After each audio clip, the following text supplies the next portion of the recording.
বিসমিল্লাহির রহমানির রহিম। আসসালামু আলাইকুম। আমি লাউ দিয়ে চিংড়ি মাছ রান্না করব। ঝাল দিয়ে ভেজে নিচ্ছি। হলুদ আর জিরের গুঁড়ো আর লবণ দিয়ে দিচ্ছি স্বাদ মতো। এই মশলাটা ভালো করে ভেজে নেব। শুকনো ঝাল দিলাম না, লাউ রান্না করবো তো, তাই শুকনো ঝালের গুঁড়ো দিয়ে নিই।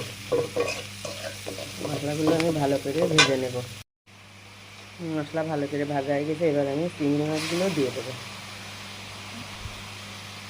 চিংড়ি মাছগুলো ভালো করে কষায় নিয়ে তারপরে লাউ দিয়ে দেবো।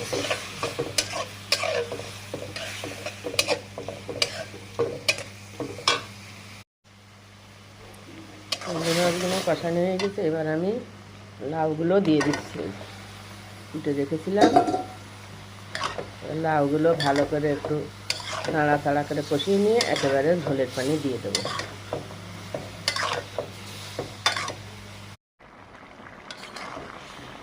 লাউ দিয়ে চিংড়ি মাছ মটরশুঁটি রান্না হয়ে গেছে আমার রান্নাটা। এবারে আমি একটু ধনে পাতা কুচি দিয়ে দিলাম।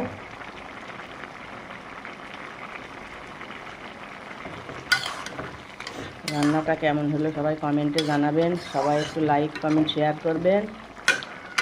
আর ইউটিউবে যারা নতুন দেখবেন তারা একটু সাবস্ক্রাইব করে দেবেন পরবর্তী নোটিফিকেশান পাওয়ার জন্য। আল্লাহ হাফেজ।